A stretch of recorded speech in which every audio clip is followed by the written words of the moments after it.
Saya mohon share dari CV Dokter Wahyudati. Dokter Sri Wahyudati, kami manggilnya Dokter Dati. Dokter Dati, apa kabar? Dari Kasih Dokter Semarang. Anita.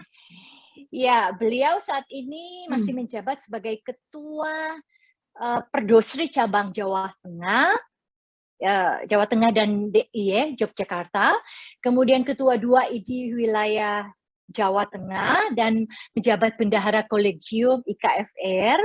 Beliau tentu saja di Universitas Diponegoro, Rumah Sakit Karyadi, Semarang. Ya, beliau saat ini Ketua KSM juga ya, Dokter Dati ya. Saya pikir tanpa memperpanjang waktu, saya ingin mempersilakan Dokter Dati untuk share tentang topik rehabilitasi untuk membuat pasien bugar pasca kegawatan jantung ya. Dokter Dati, silakan. Terima kasih Dokter Anita. Ya, sampai ketemu ya di sini. Suara saya jelas ya, Dokter? Ya, jelas. Silakan, Dok. Ya. Terima kasih semua sejawat di peserta Medical Studium Generale. Assalamualaikum warahmatullahi wabarakatuh. Selamat siang, salam sejahtera untuk kita semua. Semoga kita tetap masih semangat ya. Topik untuk siang ini yang ingin saya dari Perdosri ingin menyampaikan, yaitu rehabilitasi pasien pasca kegawatan jantung. Jadi tadi seperti disampaikan, bisa share screen. Ya. Ya, ini tadi sudah diperkenalkan oleh Dokter Anita Flu kita. Ininya nama bukannya ya, Dok. Ya, ini kami di kegawatan jantung ini nanti beberapa topik yang akan kami sampaikan demikian, karena kegawatan jantung ini pasca kegawatan jantung dokter di FKTP 1 tentunya kalau masih gawat tentunya pasca gawat tidak bisa langsung ke PPK 1 ya, karena itu kan masih namanya setelah masih dalam fase pasca kegawatan, tentunya tidak langsung, tetapi setelah di komunitas ini akan menjadi wewenang dari dokter di KTP. Jadi level kompetensi rehabilitasi komunitas berdasar rekomendasi kolegium termasuk 3A. Jadi bukan kegawat darurat, tetapi mengikuti sesuai persepan dari SPKFR, karena kita nanti itu ada pasca kegawatan ada fase 1, fase 2, dan setelah stabil dan sudah dapat kembali komunitas, ini akan kembali ke FKTP untuk dokter dapat menindaklanjuti sesudah kembali dari rujukan. Nah, seperti kita ketahui ya, penyakit kardiovaskuler ini tentunya menyebabkan 31% dari seluruh kematian di dunia. Tadi seperti disampaikan Dokter Anita juga, jadi ini pasca kegawatan jantung tentunya pasien akan takut untuk beraktivitas. Nah ini dari rehab ini akan kita prevensi untuk bagaimana kembali ke aktivitas. Prevalensinya ini juga akan meningkat dengan berubahnya gaya hidup orang sekarang ya. Ini seperti pola makan yang tidak terkendali, kurang aktivitas fisik, dan kurangnya pemahaman tentang pentingnya pencegahan penyakit kardiovaskuler. Nah, ini di sini kita juga pencegahan dari rehab, pencegahan untuk terjadinya kardiovaskuler. dari American Heart Association ini dikatakan satu orang terkena serangan jantung setiap 41 detik. Jadi ini tinggi sekali angkanya ya. Jadi sindrom koroner akut ini juga sering ditemukan menjadi penyebab sekitar 500.000 kematian di Amerika Serikat. Nah, ini yang sering menjadi penyebab kematian tentunya sindrom koroner akut. Jadi ini saya izin sedikit menjelaskan, mungkin juga sudah disampaikan oleh sejawat di bagian lain ya, mungkin dari penyakit dalam atau spesialis jantung. Jadi karena seperti dari rehab, kita pasti harus tahu untuk diagnosa medisnya dulu, bagaimana untuk penanganannya. Jadi sindrom koroner akut ini suatu sekumpulan gejala dan tanda klinis yang sesuai dengan iskemi dari miokard akut yang dapat bermanifestasi berupa angina pektoris, yang tidak stabil, atau infark miokard non ST elevasi atau infark miokard ST elevasi. Nah, angina pektoris meliputi rasa tidak nyaman di dada yang dicetuskan oleh aktivitas fisik dan emosi. Nah, ini yang biasanya membuat trauma pada pasien untuk takut beraktivitas. Ya, jadi serangan ini begitu untuk memorinya akan dia takut untuk beraktivitas, saya nanti akan serangan lagi. Nah, ini sekedar untuk mengetahui arteri koroner yang ada di biasanya terjadi stenosis atau itu yang menyebabkan infark miokard akut. Nah, infarknya daerah mana yang terganggu? Daerah anterior atau posterior atau daerah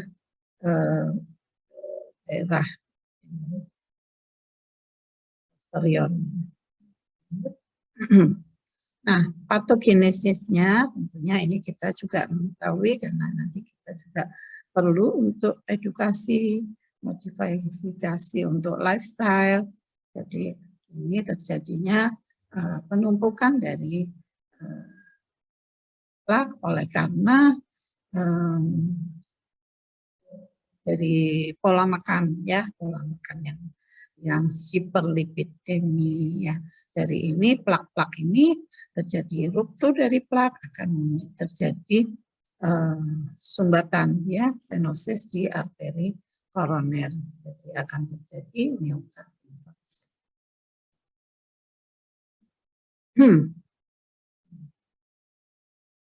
Nah, beberapa faktor risiko. Ini faktor risiko ini kita juga mengetahui kalau yang pada pasien koroner artery disease ini faktor-faktor risiko ya dapat dimodifikasi. Ini kita harus memberikan edukasi karena ini harus sebagai perubahan lifestyle dari pasien tersebut ya. Misalnya merokok ya, memang harus berhenti merokok ya. Ada hipertensi. Nah, pasien bagaimana harus pengobatan hipertensi ini harus ikutin seumur hidup bahkan ya. Hiperkolesterolemi. Nah, ini bisa dilakukan selain untuk dietnya, jika untuk aktivitas fisiknya. Ya, latihan-latihan ini juga akan menjadi prevensi untuk terjadinya hiperkolesterolemi. Obesitas juga demikian. Jadi kolesterol, obesitas, diabetes mellitus. Nah, yang sering juga sedentary lifestyle. Jadi setelah serangan takut untuk aktivitas, takut untuk kembali bekerja, malah resign. Ada yang nggak tahu sampai resign untuk tidak kembali aktivitas di rumah. Apa aktivitasnya? Saya ya hanya di rumah saja, Dok. Nah, ini kan turun menjadi sedentary lifestyle yang akan berat untuk ditambah lagi dengan stres, ya, dengan takut-takut ada stres, nah, ini akan harusnya kita akan merubah ini semua, bisa dimodifikasi tujuannya ya untuk memperbaiki pola hidup dan perbaiki untuk prevensi terjadinya cardiovascular disease. Kalau yang tidak dapat dimodifikasi kita udah tahu ya, memang kalau jenis kelamin laki-laki dikatakan ini lebih berisiko daripada wanita, ya kita enggak pada usia, tapi dengan usia menopause pada wanita ini juga dikatakan sama risikonya dengan laki-laki. Riwayat keluarga yang punya penyakit koroner ini juga akan tidak bisa dimodifikasi ya, dimana kita memang keturunan di situ ya, bagaimana menopause ya, ini pada wanita. Nah, untuk diagnosis sedikit juga ini review ya, pada ada keluhan nyeri dada, chest pain, ini bisa dikatakan ini karena kardiak, dari kardiak atau non kardiak, dari faktor-faktor dari kardio atau di luar kardionya. Jadi misalnya terjadi ini apa, nyeri dada atau kadang cuma rasanya mual ya, nyeri di ulu hati. Nah, pasien udah takut. Nah, dan sebagai dokter kita akan evaluasi dari anamnesis, dari pemeriksaan fisik, kalau ada EKG dilakukan EKG normal, troponin normal, oh ya sudah aman nih non kardiak. Kalau ada perubahan di EKG atau troponinnya memang meningkat tajam, ya ini biasanya dari sudah di aware-nya di awal ini yang harus diketahui. Nah, kenapa rehab juga perlu diperlukan ya? Jadi kan jantung ya yang mengatasi dari bagian jantung atau bagian penyakit dalam. Nah, setelah serangan sendiri, nah kita kan harus melakukan tadi seperti di awal disebutkan oleh Dr. Tisa dan yang lain-lain, dari rehab ini kita melihat gangguan fungsinya, functioningnya dari pasien. Ya, jadi kalau rehab kita tahu kita melihat ini dari beberapa diagnosis ini dan beberapa apa saja faktor-faktor yang mempengaruhi. Jadi kalau ini body structure-nya ya sudah penyakitnya coronary artery disease. Nah, functioning-nya terjadi apa dari jantungnya sendiri, fungsi jantungnya sendiri, atau sudah terjadi kardiomyopati atau penurunan kapasitas aerobik ya, intoleransi latihan, ada hipertensi, ada dan lain-lain.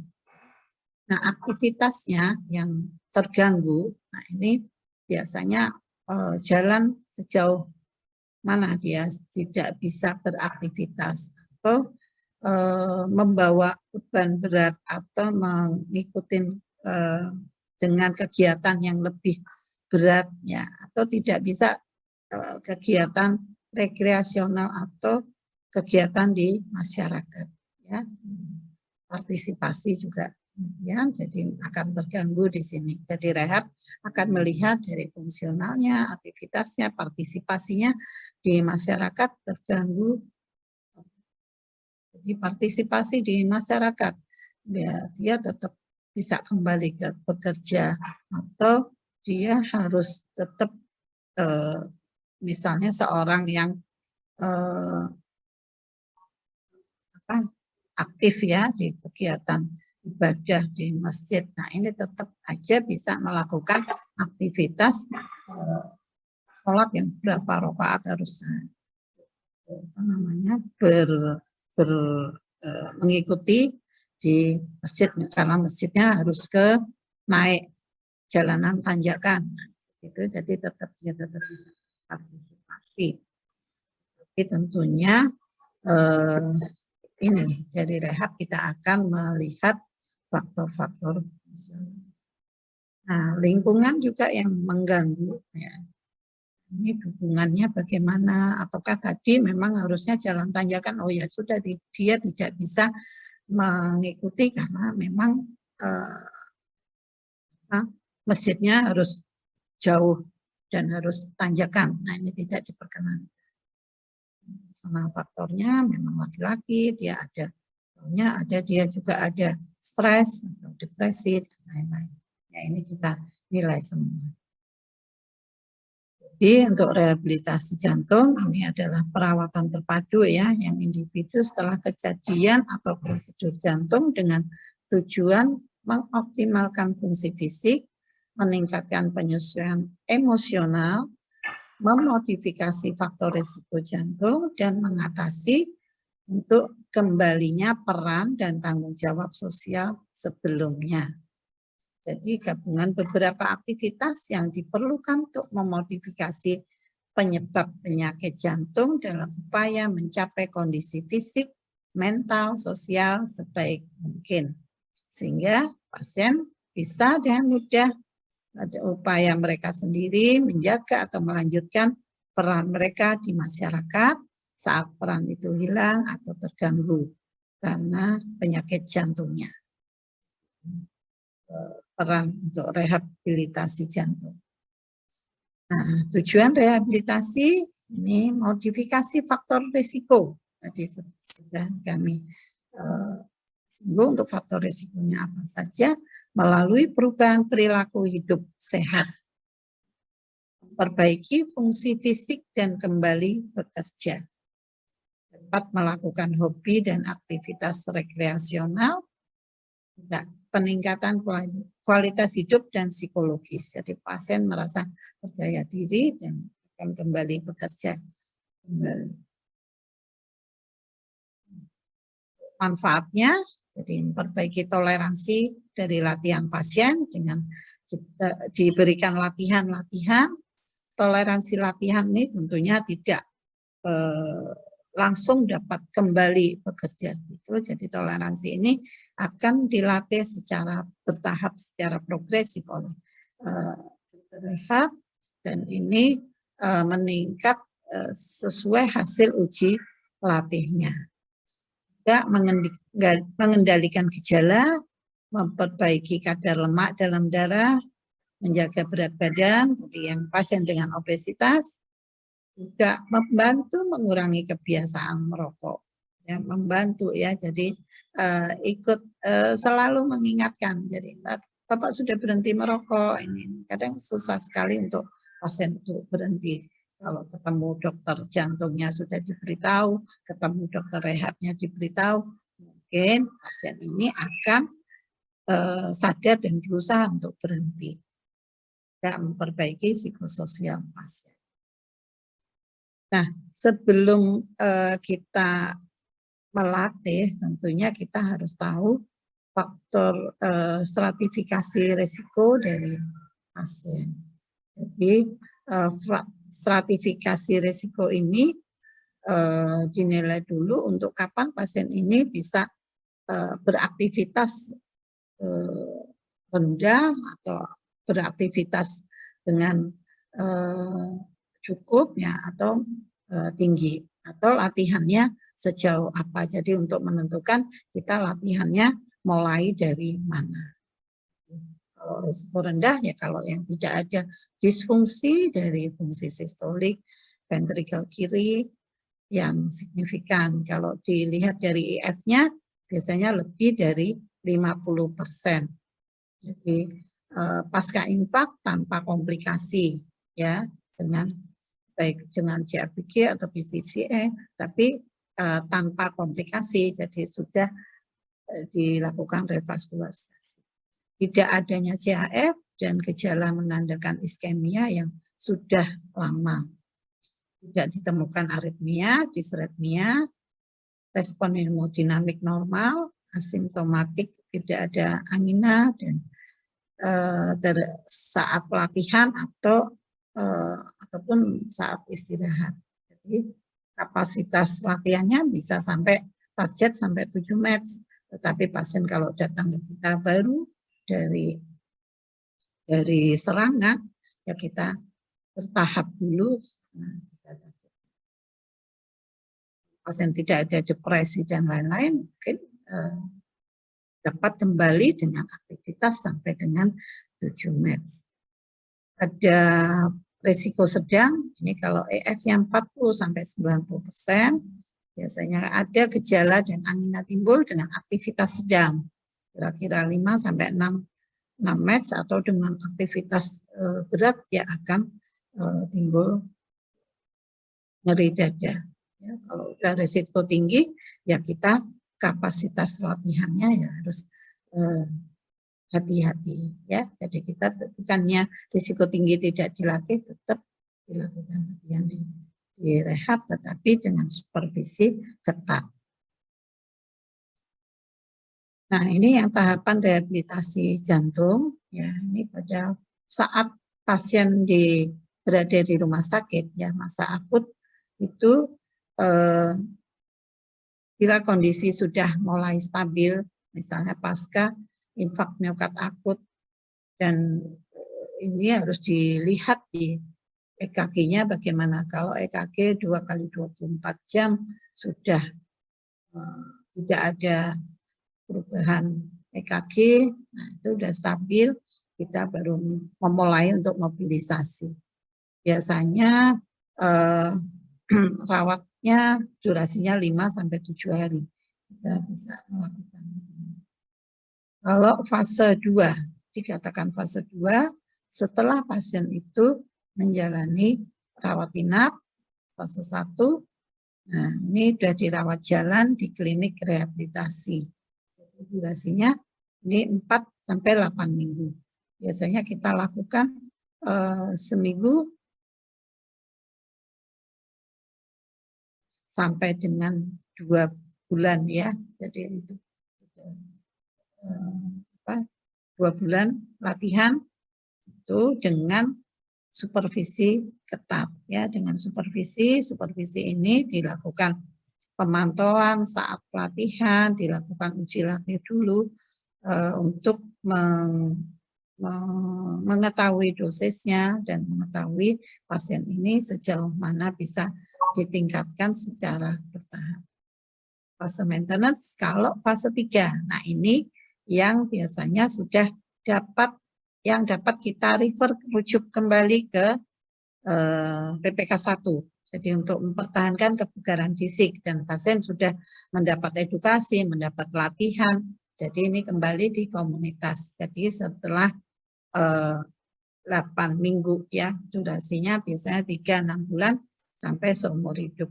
Nah, diharapkan di 3-6 bulan pertama itu ini yang peran dokter di PPK 1 yang ikut memonitor. Jadi untuk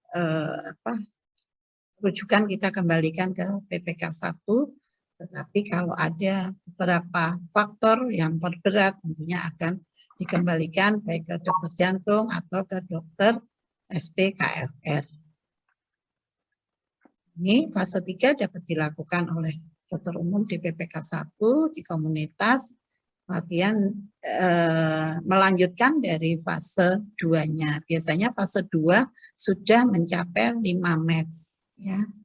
Kriteria latihan di komunitas terutama yang stratifikasi ringan. Tadi yang stratifikasi ringan aman ya, tapi kalau stratifikasinya sedang sama berat, ya ini masih perlu dosis-dosis yang harus dicapai dari dokter SPKFR.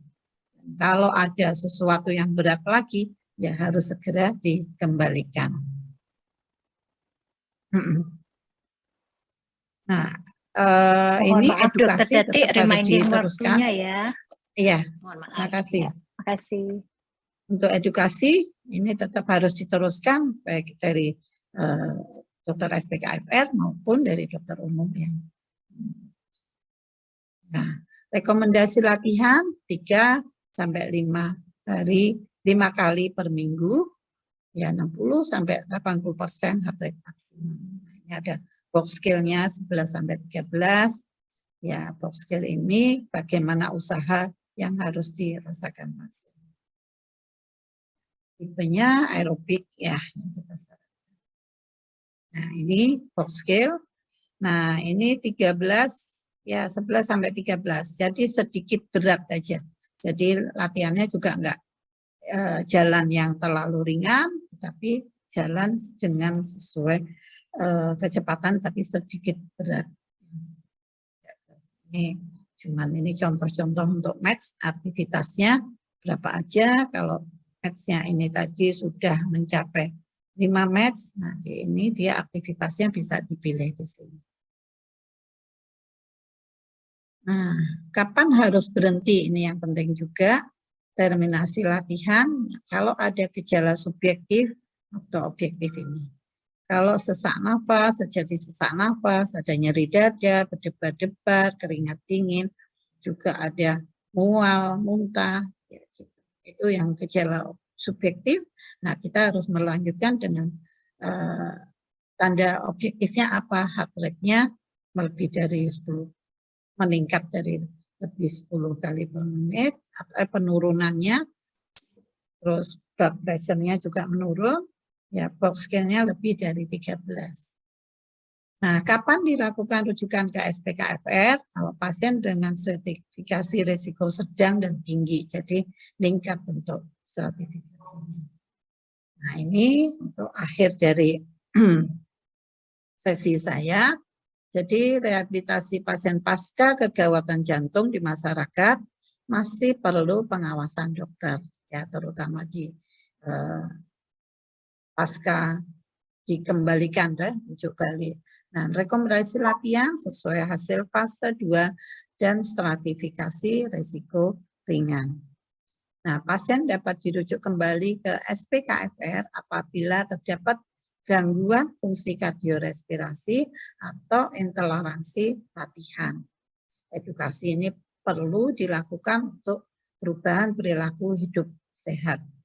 Nah, ini perlu diingat juga, goal rehabilitasi, pasien dapat kembali beraktivitas sosial dan kembali bekerja dengan peningkatan kualitas hidup. Terima kasih. Ya. Dr. Anita.